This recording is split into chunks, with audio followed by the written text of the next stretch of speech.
এখন কি টেলিভিশনে নাটক দেখেন? হ্যাঁ, এটাই আমার নেশা। পড়া আমার লাইব্রেরি, আমার পড়া আমার নেশা। এখনকার নাটক কেমন লাগে? এগুলোর কোনো অর্থ নেই। এগুলি চ্যানেল আলাদা খাতি আছে, তারা দেয়, উনি নাটক বানাই দেয়। কি বানাই দিল? যিনি নাটক দিছে হেও থাকে না, আর যে বানায় টাকা নিল হেও থাকে না। এখন সৃষ্টিশীল মানুষ চ্যানেলে গেলে তারা পাত্তা দেয় না, তারা চিনেও না। এখন হলো চামচার দল,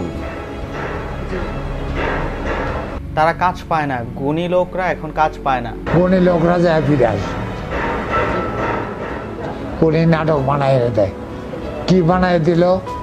যিনি নাটক দিছে হেও থাকে না, আর যে বানায় টাকা নিল হেও থাকে না। এখন সৃষ্টিশীল মানুষ চ্যানেলে গেলে তারা পাত্তা দেয় না, তারা চিনেও না। এখন হলো চামচার দল। আমার মাহফুজ তো আমার ঘনিষ্ঠ বন্ধু। এই এটিএন শুরু হয়েছে আমি, মাহফুজ, জিয়া হায়দার, তিনজনরে দিয়া একটা ছোট টেবিল দিয়া আরম্ভ করছিলাম। এখন উনি ডক্টর মাহফুজুর রহমান প্রচুর গুণী লোক, লেখাপড়া জানে, সব বিদ্যা বুদ্ধি আল্লাহ তারা কম দেয় নাই। সেই সমস্ত মেধা কাজে লাগাইয়া উনি ডক্টর মাহফুজুর রহমান।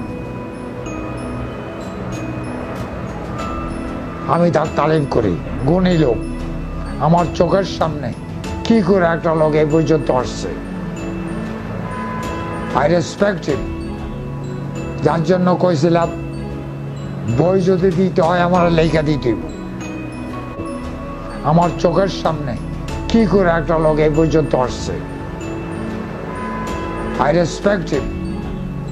যার জন্য কইছিলাম বই যদি দিতে হয় আমার লেখা দিতে হইব।